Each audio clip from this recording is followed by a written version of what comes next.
peut plus continuer à cautionner un système qui est extrêmement délétère pour les patients, pour les soignants aussi. Beaucoup de chefs de service démissionnent parce qu'ils n'ont plus les moyens de travailler correctement. Vous voyez, vous avez 20, 30 malades qui sont dans le couloir sur des brancards, mais vous n'avez pas le personnel pour les surveiller. Vous n'avez pas. Les soignants sont débordés, les médecins sont débordés parce que pendant que vous avez vos 20 malades qui sont stockés dans le couloir, bah vous en avez qui arrivent en permanence. Non, on ne peut pas aggraver les choses. Il y a des complications du massage cardiaque, c'est vrai. On peut casser des côtes. Bon, il y a des choses mais c'est connu tout ça, mais c'est pas grave. Je veux dire, il vaut mieux être en vie et avoir une côte cassée que d'être mort et d'avoir rien fait, quoi. Ce qu'il faut savoir aussi, c'est que on n'est pas toujours dans une situation de cœur qui ne bat plus du tout. On peut être dans une situation où le cœur bat de façon anarchique. Donc il bat, il n'est pas très efficace, mais il bat encore très bien, ce qu'on appelle les fibrillations. Parce que souvent, les gens n'osent pas, parce qu'ils se disent, mais si je le fais mal, je vais peut-être aggraver les choses. C'est vrai. Bon, en fait, il n'y a pas à avoir peur. Bonsoir à tous et bienvenue à cette conférence. Je suis ravie de vous retrouver ce soir pour aborder un sujet d'une importance capitale pour votre santé et celle de vos proches. Je dirais même vitale, car nous allons voir comment vous pourriez sauver des vies, rien que ça. Imaginez, vous êtes à table le soir avec votre partenaire, quand soudain, il s'écroule devant vous. Son cœur ne bat plus, que faites-vous? Vous contactez les secours? Le temps de les appeler et il sera sûrement trop tard. Pourtant, vous pourriez les sauver en agissant rapidement avec des gestes simples. Alors oui, vous n'en aurez peut-être jamais besoin, mais le jour où ça arrive, ça peut vraiment sauver des vies et vous serez content de savoir le faire. C'est ce que nous allons voir dans cette conférence. Pour aborder ce sujet de santé publique, je suis en compagnie de quelqu'un qui a passé sa vie dans les services d'urgence, le docteur Maurice Raphael. Bonjour docteur Raphael, merci d'avoir accepté notre invitation. Bonjour. Alors avant de révéler à nos spectateurs et à ceux qui nous regardent comment ils pourraient sauver des vies, je vais vous présenter en quelques mots si vous le permettez. N'hésitez pas à me couper ou à me corriger si je fais des bêtises, mais j'ai une petite fiche, ça devrait aller. Alors vous êtes médecin urgentiste depuis plus de 30 ans. Vous avez exercé dans plusieurs hôpitaux et cliniques en France et en Suisse. Et vous avez été notamment directeur de l'un des plus grands services d'urgence de Paris, le CHU Kremlin-Bicêtre, pendant 10 ans. Finalement, on peut dire que votre carrière entière est dédiée toujours à sauver des vies. Vous avez même tout tenté pour sauver en quelque sorte le système des urgences françaises. Je parle un peu au passé parce que depuis 3 ans maintenant, vous avez pris la décision de quitter ce système français et de rejoindre la Suisse, c'est bien ça? C'est ça. C'est en 2020 vraiment que ce déclic a eu lieu. On est en pleine crise de Covid. C'était un peu la goutte d'eau qui a fait déborder le vase. Vous avez décidé de démissionner, de quitter vos fonctions de responsable et de quitter la France par la même occasion, de quitter ces urgences françaises.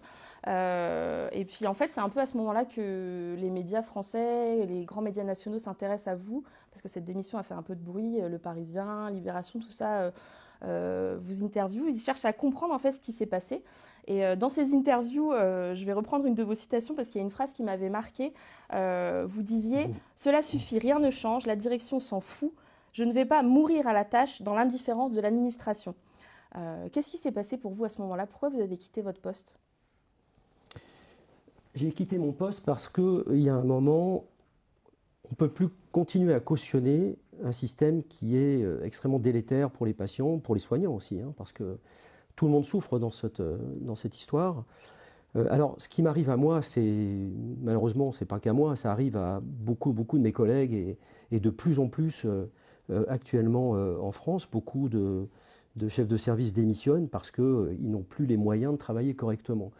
Donc, on ne veut plus cautionner ce système qui est très délétère. Parce que quand on est médecin, on a cette injonction paradoxale qui est éthiquement, moralement, on est obligé de faire notre métier, on est obligé de soigner, et on le fait par choix, évidemment, ce n'est pas une contrainte. Le problème, c'est qu'on fait ça dans des conditions qui sont inacceptables, des conditions qui sont dangereuses pour les patients et qui sont extrêmement délétères aussi pour l'ensemble des soignants. Les gens sont en très grande souffrance. On voit que les soignants restent finalement très peu de temps sur leur poste. Ils restent 1 an, 2 ans, 3 ans, puis ils partent. Les équipes sont renouvelées en permanence, ce qui n'est pas très bon pour la fiabilité du service, l'efficacité du service. Les gens sont en très grande souffrance et puis les patients sont mal reçus, quoi. Et donc on sait aujourd'hui, et on sait depuis longtemps, qu'il y a un réel danger à recevoir les gens dans ces conditions-là, puisqu'on n'a pas les moyens de les surveiller. Et donc c'est c'est ce qui aboutit à des tragédies. Hein. Il faut bien employer ce terme, malheureusement. Ouais, c'est mauvais pour tout le monde. Mais vous parliez aussi, dans ces interviews, vous parliez aussi d'audit et que la seule chose que la direction mettait en place face à votre grogne et à votre colère, parce que c'était une vraie colère, c'était ces audits. Est-ce que ça a pris beaucoup de place, l'administratif, aujourd'hui, dans les hôpitaux en France ? Oui, alors ça, c'est un réflexe technocratique, on va dire. C'est-à-dire qu'à chaque fois qu'il y a un problème, une solution, c'est de dire, on va prendre un auditeur, on va prendre des auditeurs extérieurs, et puis on va regarder le problème, et pendant ce temps, on gagne du temps. Alors, vous avez des gens qui viennent, qui sont des cabinets de conseil, et ça ne touche pas que la santé, malheureusement, ça touche tout le régalien, à chaque fois qu'il y a un problème. Donc, ces gens viennent, en général, ils ne connaissent pas le terrain, ils ne connaissent rien à votre problématique. C'est des observateurs extérieurs, en fait. C'est des observateurs, alors c'est très théorique, hein, tout ça. Mais souvent, c'est des gens qui ont plutôt l'habitude de l'industrie, et on ne peut pas reproduire le modèle industriel à un modèle médical. C'est-à-dire que dans un service d'urgence, les gens ne sont pas tous les mêmes, ils ont des complexités différentes, ils ont un temps de passage différent, parce qu'on ne va pas tous leur faire les mêmes examens, par exemple, donc ils ne restent pas le même temps. Donc, si vous voulez, les patients, ce n'est pas des voitures sur une chaîne de montage. Ouais. Donc, on ne peut pas régler les problèmes comme ça. Alors, ce qui est terrible, c'est qu'en fait, les problèmes sont connus. On sait pourquoi ça dysfonctionne. Et en général, ça ne vient pas des urgences. Alors, il peut y avoir évidemment des endroits où les urgences fonctionnent mal, sont mal organisées, mais globalement, quand même, les urgentistes ont une capacité d'adaptation qui est très importante. Parce qu'ils travaillent toujours en flux tendu, ils travaillent toujours dos au mur. En fait, les patients sont là, il faut les absorber. Et donc, on a des moyens pour faire face à ces situations de crise. La médecine de catastrophe, par exemple, c'est quelque chose qui est pratiqué par la médecine d'urgence. Et donc, très souvent, on est obligé d'appliquer des théories de médecine de catastrophe pour gérer nos propres services, parce qu'on a un débordement de patients. Bon. Alors, les problèmes sont connus, c'est-à-dire que souvent, ce sont des problèmes de l'hôpital, c'est-à-dire qu'il n'y a pas assez de lits, les examens sont trop longs à être obtenus, il y a un manque de personnel, donc vous n'avez pas de brancardier pour emmener les gens en radio, par exemple, donc tout ça fait que les gens stagnent. Les problèmes sont parfaitement connus, ils sont énoncés à l'administration, aux directions, qui apparemment les entendent, mais vous n'avez pas de réponse. Voilà. On a l'impression qu'il y a une espèce de tétanisation, de se dire, si je commence à bouger quelque chose dans l'hôpital, ça va être une révolution, donc on ne touche à rien. Voilà. Alors, pour gagner du temps, on fait des audits. Bon, alors en général, quand les gens sont intelligents, au bout d'un moment, ils comprennent que le problème est connu et que ce n'est pas votre service qui est en cause. Il y a des tas de petits dysfonctionnements qui s'additionnent dans l'hôpital. Et puis alors, ils remettent un rapport, et puis on fait une restitution, et puis ça s'arrête là. C'est-à-dire que derrière, il n'y a rien. Voilà. Et on recommence, et 2 ans, 3 ans après, on refait un audit parce que la direction a changé, et donc on refait un audit. Et tout ça, c'est de l'argent public. Il faut bien comprendre que ces audits, c'est 50, 70 000 euros à chaque fois. C'est énorme. Pour rien. Pour nous dire l'évidence des choses qu'on sait depuis très longtemps. Voilà. Ça, c'est Mais ça donne l'impression de faire quelque chose, quoi. On a fait quelque chose, ça donne l'impression côté direction qu'on fait quelque chose, qu'on prenait, oui, vous inquiétez pas, on va faire un audit, voilà. Mais bon, vous savez très bien que dans toute l'administration, c'est comme ça. Dès qu'on veut résoudre un problème, on fait un groupe de travail. Voilà. Le problème, c'est qu'il ne sort rien après. Voilà. Il faut écouter les gens de terrain. Et très souvent, c'est des solutions de bon sens qui sont proposées. Mais bon, ça fait bouger tellement de choses dans l'hôpital, ça implique tellement de services, tellement de médecins que voilà, c'est trop compliqué, alors on ne fait rien. On reste comme ça. Qu'est-ce que ça a comme conséquence concrètement pour les gens qui, du coup, ont besoin de ces services publics? Qu'est-ce que ça a comme conséquence pour eux que les services d'urgence soient un peu noyés, ensevelis sous ces audits et cette technocratie administrative? La conséquence, c'est que rien ne bouge. Donc les situations s'aggravent de plus en plus. Alors elles s'aggravent parce que la pression sur les urgences augmente considérablement. D'abord parce qu'il n'y a plus assez de médecins généralistes. Donc quand vous êtes malade et que vous ne trouvez pas de médecin généraliste, le réflexe, c'est d'aller aux urgences. C'est ouvert tout le temps, il n'y a pas de régulation. Alors on essaye de mettre en place des régulations maintenant parce qu'on est tellement débordé qu'on dit appelez le 15 avant. Mais bon, alors vous appelez le 15, vous dites j'ai mal au ventre, etc. On vous dit écoutez, on n'a pas de médecin, allez aux urgences. Voilà. De toute façon, ça se finit comme ça. Oui. Forcément. Bon. Et puis une fois que les gens sont là, vous ne pouvez pas les refuser.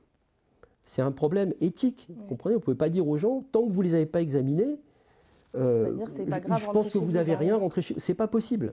C'est pas possible. Ça ne peut se faire qu'une fois que vous avez examiné les gens. Alors évidemment, quand les gens viennent pour des choses extrêmement simples, évidentes, bon, vous pouvez leur dire allez voir un médecin demain, d'accord, encore faut-il qu'ils en trouvent un. Mais vous avez souvent des motifs de recours qui sont des douleurs dans la poitrine, des douleurs dans le ventre. Si vous n'examinez pas les gens, vous ne pouvez pas savoir ce qui se passe. Donc vous êtes obligé de les prendre. Alors, comme l'hôpital derrière dysfonctionne, c'est-à-dire que par exemple vous n'avez pas assez de lits, donc les gens restent dans les couloirs, les box sont encombrés, vous n'avez plus de place, vous examinez les gens dans les couloirs, donc déjà ça c'est pas correct parce qu'il n'y a pas de confidentialité. Vous avez aussi des brancards qui se touchent, donc il y a un problème d'hygiène, les maladies circulent. Hein, si vous avez personne qui a une tuberculose, vous ne le savez pas au moment où vous l'examinez, hein, vous le savez que quand vous avez le résultat des examens, c'est-à-dire 2-3 jours après. Donc ça c'est compliqué. Après, aller retrouver les gens qui étaient en même temps à côté de cette personne, c'est impossible parce qu'il y a trop de monde. Donc c'est des conditions qui sont iniques et qu'on dénonce depuis des années, mais qui ne font que s'aggraver puisque le problème en amont n'est pas résolu, c'est-à-dire qu'on ne remet pas de médecin généraliste, on n'arrive pas à diminuer la pression parce que évidemment on peut éviter les gens qui viennent pour des choses pas graves, qui viennent pour un rhume par exemple, c'est pas très grave certes. Mais il n'y a pas que ça, c'est-à-dire que le fait qu'il n'y ait pas de généraliste, c'est aussi le problème des maladies chroniques qui sont plus correctement prises en charge. Vous voyez, le diabétique, l'hypertendu, l'insuffisance cardiaque, l'insuffisance respiratoire, comme il n'a plus vraiment de médecin et qu'il fait du coup par coup avec des médecins à domicile comme ça qui viennent, ou alors parce qu'ils vont passer un coup aux urgences, il n'y a plus de suivi réel. Donc ces gens-là finissent aux urgences à un moment donné, il faut les hospitaliser parce que ça ne va plus. Et là, comme on n'a pas de place, ils restent dans les couloirs. Et comme ils restent dans les couloirs et que vous n'avez pas le personnel dédié pour ça, moi, il m'est arrivé mais quotidiennement d'avoir un service entier de patients hospitalisés dans le couloir. Vous voyez, c'est-à-dire que vous avez 20, 30 malades qui sont dans le couloir sur des brancards, mais vous n'avez pas le personnel pour les surveiller. Vous n'avez pas. Les soignants sont débordés, les médecins sont débordés parce que pendant que vous avez vos 20 malades qui sont stockés dans le couloir, vous en avez qui arrivent en permanence, qui continuent d'arriver, qu'il faut voir. Et puis il y a ceux que vous avez vus une heure avant, qu'il faut continuer à prendre en charge, à décisionner. Donc c'est pour ça que le système est véritablement en train de s'écrouler. Et du coup, ce que vous dites sur l'engorgement des urgences, ça me fait penser à une vidéo d'actualité qui s'est passée à Perpignan. Je vous l'ai montrée tout à l'heure, mais on va la montrer aux gens qui l'auraient peut-être ratée parce qu'elle a beaucoup tourné sur Internet et sur les réseaux sociaux. Qu'est-ce que vous en avez pensé, vous, de cette vidéo ? Elle ne m'a pas étonné parce que ça fait très longtemps que ça arrive. Hein. Ça arrive régulièrement à Strasbourg, par exemple, aussi. On a eu aussi des vidéos de ce genre de scène. Les urgences sont tellement engorgées que les pompiers, les ambulances, en fait, n'arrivent plus à rentrer. Donc c'est catastrophique, c'est-à-dire que les gens attendent. Ils n'ont même plus accès aux urgences. Ils n'ont même plus accès aux urgences, c'est-à-dire qu'ils attendent dans les ambulances avant d'être pris en charge. Donc ça, c'est absolument inadmissible, évidemment. Mais ça se produit quasiment quotidiennement. Déjà vécu, Oui, bien sûr, ça se produit quasiment quotidiennement. Parce que l'autre, vous savez, quand vous arrivez dans les urgences, vous avez un tri qui est fait par une infirmière d'accueil et d'orientation, dont le rôle est d'évaluer l'état de santé du patient qui arrive et de dire ce patient doit être vu tout de suite, doit être vu dans la demi-heure, dans l'heure, dans les 2 heures, etc. Voilà. Bon. Normalement, cette évaluation, elle doit être faite dans les 10 minutes, ce qui est logique. Il faut que ça soit fait tout de suite. Bon. Après, les gens peuvent attendre. Si on décide que ce n'est pas quelque chose de grave, les gens peuvent attendre parce que... Alors, on ne les fait pas attendre de principe, on les fait attendre parce qu'il y a trop de monde, en fait, c'est ça, hein, qu'on fait des priorités. Bon. Donc, il faut comprendre qu'il y a des endroits où le patient qui arrive voit l'infirmière d'accueil 2, 3, 4 heures après son arrivée. Ce qui est totalement scandaleux. Voilà. Oui, on perd la notion d'urgence. Moi, j'ai un exemple qui est proche de moi, qui a attendu 5 heures avant d'être vu pour une douleur thoracique. Par quiconque, quoi. Dans un CHU. C'est absolument inadmissible. Ça n'a aucun sens. Vous voyez ? Donc, quand vous voyez les ambulances qui sont comme ça, à l'entrée des urgences, qui font la queue, alors vous me direz, certes, ils sont avec des professionnels de santé, ils sont avec des pompiers ou des ambulanciers qui peuvent tout de suite aller chercher un médecin si quelque chose ne va pas bien. Mais c'est quand même un témoin du dysfonctionnement du système. Ça ne devrait pas exister. un constat assez dramatique et Oui. alarmiste et justifié, hein, mais Oui. vraiment assez terrifiant même. Alors le but, c'est pas du tout de plomber tout le monde. On est aussi là pour repartir un peu sur des solutions, sur une note un peu plus positive, parce que je me demande ce que nous, en tant que citoyens lambda, qui utilisons les urgences voilà, comme patients, qu'est-ce qu'on peut faire, nous, à notre niveau, pour être préparé face à ce dysfonctionnement, parce qu'on ne peut pas agir sur la politique, mais est-ce que nous, on peut agir à notre niveau? Qu'est-ce qui peut être fait à notre niveau concrètement? Je pense quand même que le citoyen a un rôle de demander des comptes quand même. On peut quand même demander des comptes c'est de l'argent public, à nos gouvernants, c'est de l'argent public. Alors, certes, il ne faut pas dramatiser, c'est-à-dire qu'en France, on est quand même bien soigné. Bon, une fois que vous êtes rentré, vous êtes quand même bien soigné. Bon, le problème, c'est qu'il y a une mise en danger. Ça, il faut bien comprendre ça. C'est-à-dire qu'à partir du moment où vous avez trop de patients en même temps, que vous n'avez pas les moyens de les surveiller, il y a un risque réel. Ce risque a été mesuré, d'ailleurs. On a mesuré qu'il y avait des décès qui n'auraient pas dû se produire, qui surviennent dans les services d'urgence, faute de surveillance. Bon, alors... Certes, ce n'est pas la majorité, vous avez quand même 20 millions de patients qui passent aux urgences, il n'y a pas 20 millions de morts, heureusement. La plupart des gens sont très très bien soignés, dans l'immense majorité, bien sûr. Mais, bon, ça peut vous arriver, voilà, ça peut tomber sur vous, voilà. Bon, donc, malheureusement, on est dans un système qui est... Les solutions qu'on a actuellement sont des solutions dégradées, qui sont proposées. C'est-à-dire que, vous voyez, on essaye de déléguer à des infirmiers, on essaye d'envoyer les gens vers des centres de consultation non programmés. Alors certes, ils font de la médecine aiguë, mais il n'y a pas du tout de suivi, il n'y a pas de médecine préventive, il n'y a rien. Donc on est vraiment, ou alors on va faire de la télémédecine, vous voyez. Aujourd'hui, on s'aperçoit que finalement, ce n'est pas du tout la solution, parce que... Pourtant, c'est vrai que c'est souvent présenté comme une solution. Mais c'est pas une solution, c'est-à-dire que vous pouvez pas... le rôle du médecin, c'est quand même d'examiner les gens.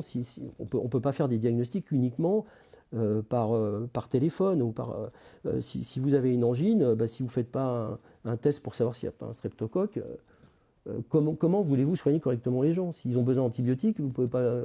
Alors, évidemment, ce qui se passe, c'est qu'on donne systématiquement. Vous voyez, on donne systématiquement les antibiotiques, parce que comme on ne sait pas, on donne. Donc, il y a des rapports récents qui montrent que c'est ce qui se passe. Donc ce n'est pas une solution, c'est un mode dégradé. Donc il faut sortir de ces modes dégradés. Bon, alors, sinon, évidemment, il y a une éducation du grand public qui doit être faite, c'est-à-dire ne pas aller aux urgences lorsque ce n'est pas justifié, mais c'est quand même difficile. Hein, c'est-à-dire que quand on a des symptômes, qu'on est inquiet, qu'on ne sait pas, on a besoin d'avoir un conseil médical. Alors, on peut toujours appeler au 15, tout ça, mais très souvent, ça se termine par de toute façon, je ne peux pas vous examiner, je ne sais pas, il faut que vous voyiez un médecin. Il n'y en a pas, allez aux urgences. Voilà. Donc ça se finit toujours comme ça, malheureusement. Oui. Voilà. Alors, néanmoins, je pense qu'il y a des choses qu'on peut faire sur l'urgence vitale, sur les choses très graves, qu'on peut faire en attendant que les secours arrivent. Ça me paraît capital. Parce que aujourd'hui, vous avez par exemple des déserts médicaux, hein, c'est très connu, où vous allez avoir un moyen de secours qui va mettre 20-30 minutes à arriver. Bon, si vous ne faites rien pendant ce temps-là, c'est fini. Donc c'est bien de pouvoir proposer à tous les citoyens de connaître des gestes simples qu'ils peuvent faire et qui réellement peuvent sauver une vie. Ouais, donc c'est vraiment important de maîtriser ces gestes. Oui, et on peut le faire avec des moyens très simples. Voilà. Ouais.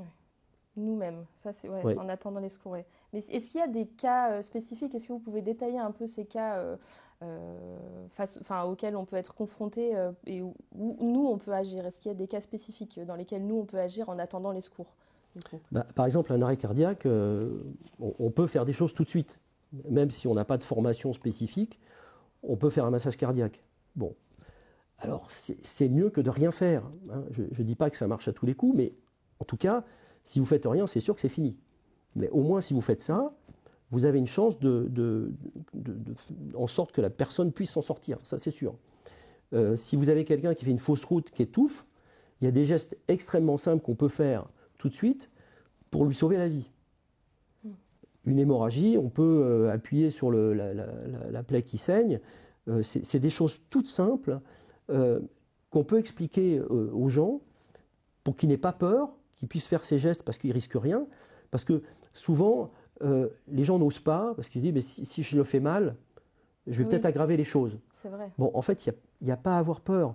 Il y a des choses très simples qu'on peut faire, vous ne risquez rien. C'est-à-dire que même si vous le faites mal, c'est mieux que de rien faire. On a toujours l'exemple du massage cardiaque, on a l'impression qu'on va faire mal à la personne, que voilà, on va faire pire, on va aggraver les choses, mais en fait la personne, elle est... Non, on ne peut pas aggraver les choses. Il y a des complications du massage cardiaque, c'est vrai. On peut casser des côtes. Bon, il y a des choses mais c'est connu tout ça, mais c'est pas grave. Je veux dire, il vaut mieux être en vie et avoir une côte cassée que d'être mort et d'avoir rien fait, quoi. Voilà. Et ces gestes, vous dites que c'est très simple, mais est-ce que ça veut dire que tout le monde vraiment peut les pratiquer? Les jeunes, les moins jeunes, les sportifs, pas sportifs, âgés, est-ce que c'est vraiment accessible à tout le monde ou est-ce qu'il faut une certaine force physique, une aptitude particulière? Non, tout le monde peut le faire. Les jeunes, les vieux, tout le monde peut le faire, c'est clair. Même les enfants, hein, aujourd'hui, il y a des programmes pour apprendre aux enfants des gestes de secours, hein, bien sûr. Mais je pense qu'il y a deux catégories. Il y a des gens qui veulent s'investir dans le secourisme, notamment, par exemple, pour faire du bénévolat, faire du secourisme en équipe. Alors ces gens-là, ils suivent des formations, qui sont des formations académiques, qui sont très bien faites, hein, qui sont universelles, internationales. Tout le monde dans le monde entier apprend la même chose. Donc on apprend des gestes de secourisme. Mais ça demande une certaine pratique, parce qu'au fur et à mesure du temps, ces compétences s'étiolent. C'est-à-dire que quand vous voulez apprendre le secourisme, vous apprenez des techniques, des gestes, de la théorie, et puis ça, c'est stocké dans votre mémoire, et puis le jour où vous en avez besoin, vous allez le ressortir. Voilà. Le problème, c'est que si vous ne pratiquez pas régulièrement, vous allez oublier, forcément. Parce que ce qu'on vous a appris, ce sont des procédures. C'est-à-dire qu'il faut faire comme ça, il faut placer les mains comme ça, il faut enfoncer le thorax de 5 cm. Bon, pensez bien que la probabilité que vous avez de rencontrer un arrêt cardiaque dans votre vie, elle est infime. Et tant mieux, mais elle est infime. Bon, mais le jour où ça vous arrive, toute cette théorie, cette procédure, probablement vous allez les oublier. Et puis comme vous ne savez plus très bien, vous allez paniquer, vous n'allez pas le faire. Voilà. L'autre façon, alors ça c'est ce qu'on appelle la psychologie cognitive en pédagogie, c'est-à-dire que l'autre façon d'aborder les choses, c'est plutôt une façon visuelle, c'est de dire l'arrêt cardiaque, c'est le cœur qui ne pompe plus. Le rôle du cœur, c'est de pomper, d'envoyer le sang vers le cerveau pour faire fonctionner tout l'organisme. Donc, visuellement, ce que j'ai besoin, en fait, c'est d'activer la pompe. Activer la pompe, c'est masser, c'est tout. Voilà. Le reste, toute la théorie, savoir qu'il faut enfoncer de 5 cm, qu'il faut aller à telle vitesse, etc. Il ne faut pas vous encombrer avec ça. Il faut, tant mieux si vous savez un peu la théorie, mais je pense qu'il faut rester sur des schémas très très simples qui peuvent être reproductibles instantanément, parce qu'il n'y a pas de temps à perdre. Voilà. Donc il faut apprendre les choses comme ça, c'est-à-dire par la motivation et pas par l'attention. Hein. L'attention, c'est on vous délivre un cours en vous disant la ressuscitation cardio-circulatoire, c'est comme ça, les étapes, c'est ça, et il faut passer par là, etc. Donc ça, c'est comme si vous appreniez un cours, en fait. Hein. Donc vous apprenez, vous essayez de le stocker, puis de le ressortir, et c'est trop compliqué. Je préfère qu'on vous apprenne des choses très simples, visuelles, et qui font appel à votre motivation, hein, et pas à votre attention, mais à votre motivation de dire je veux que le cœur, je veux faire rebattre le cœur. Voilà, c'est ça. C'est tout simple. C'est vrai que ça parle plus. Donc c'est ce qu'on fera, c'est ce qu'on expliquera, comment ça marche. Mais du coup, j'ai vu, en faisant mes recherches, qu'effectivement, vous parliez des formations. J'ai vu, par exemple, que le bouche à bouche n'était plus du tout enseigné dans les formations qui sont actualisées actuellement. Est-ce que vous pouvez nous expliquer pourquoi ? Parce que les gens ne le faisaient pas. Les gens avaient... Quand vous êtes dans la rue, vous avez quelqu'un qui est en arrêt et vous ne connaissez pas, vous n'avez pas envie de le faire de bouche à bouche, quoi. Donc, en fait, ça inhibait les gens et ça les empêchait de passer à l'action. Alors, on s'est aperçu aujourd'hui qu'il vaut mieux masser que quand on masse seul, simplement quand on fait que ça suffit. C'est aussi efficace. Okay. Voilà. Que de faire un bouche à bouche pas efficace. Et puis surtout, si vous êtes tout seul et que vous faites du bouche à bouche, il faut bien comprendre que vous arrêtez le massage. Or, ce qui est acquis aujourd'hui, c'est qu'il ne faut pas arrêter le massage. En tout cas, pas plus de 10 secondes. Donc, si vous massez, vous arrêtez pour aller faire du bouche à bouche, ben c'est pas efficace, en fait. Donc on ne le fait pas. En revanche, si c'est quelqu'un de votre famille, vous pouvez le faire. Vous pouvez le faire. Alors, il y a des règles, on dit on masse 30 fois et on fait deux insufflations. Ça, on peut le faire. C'est-à-dire, si quelqu'un sait le faire et quelqu'un veut le faire et que vous êtes à deux, ben faites-le.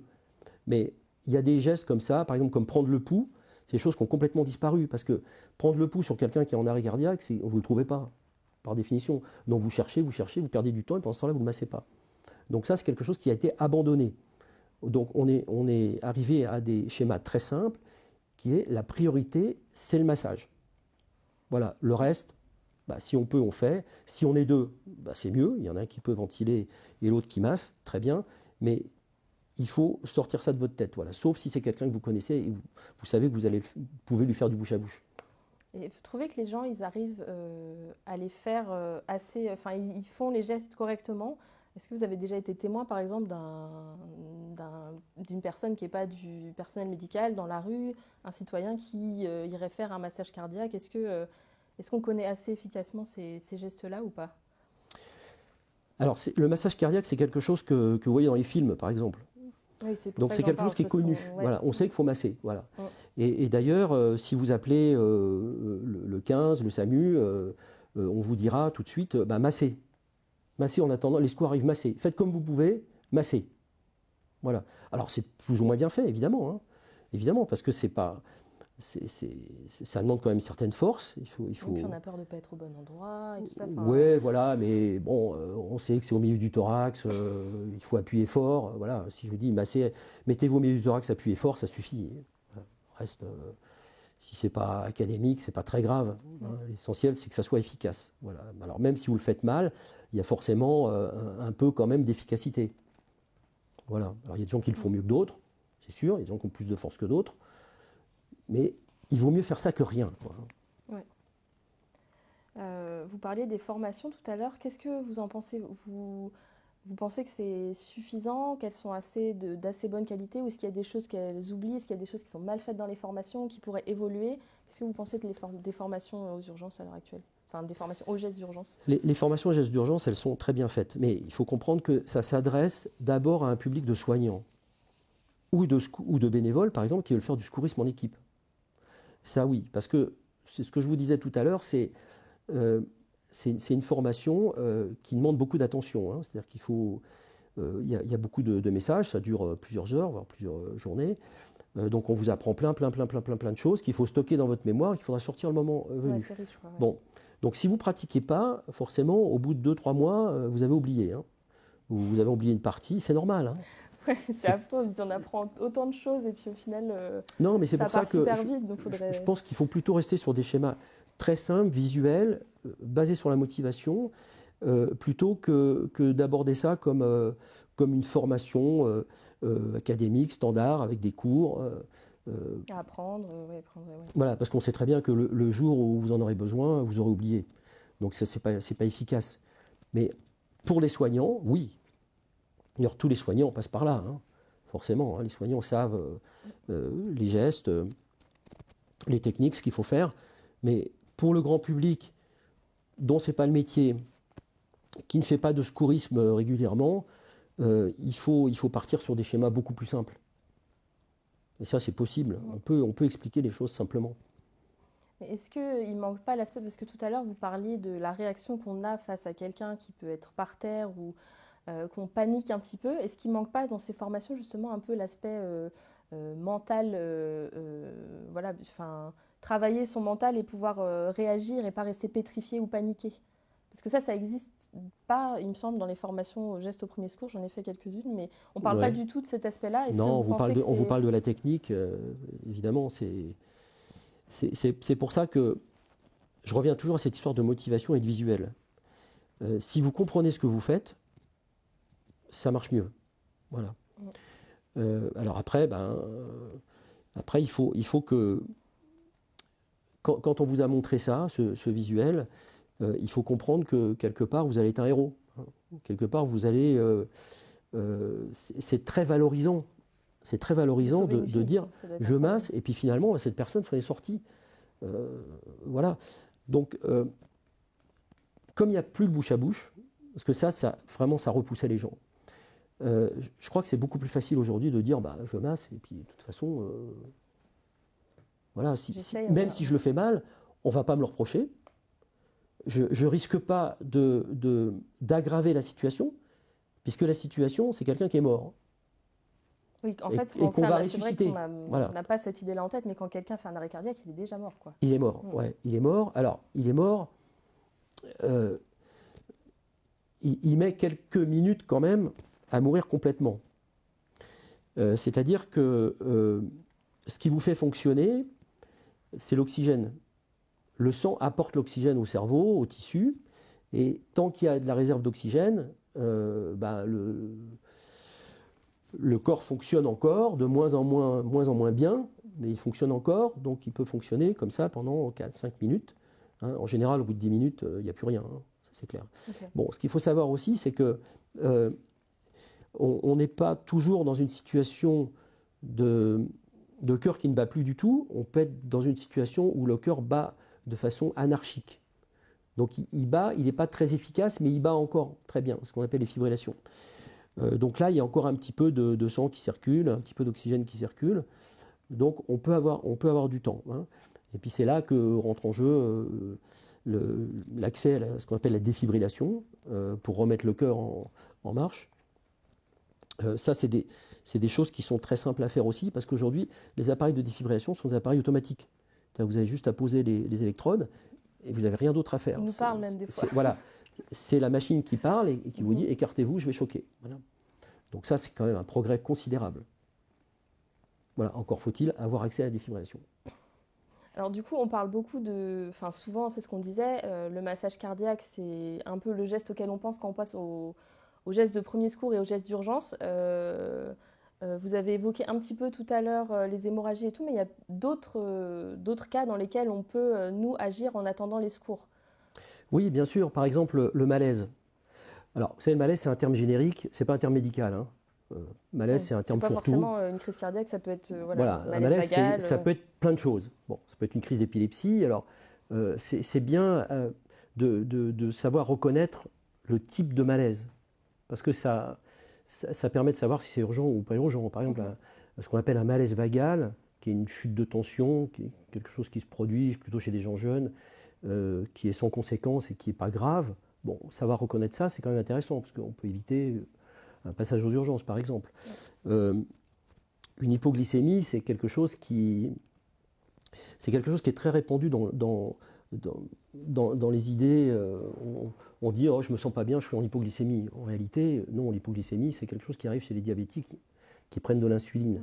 C'est quelque chose qui, tant que vous ne donnez pas de sucre, les gens s'aggravent, ils passent dans le coma. Bon.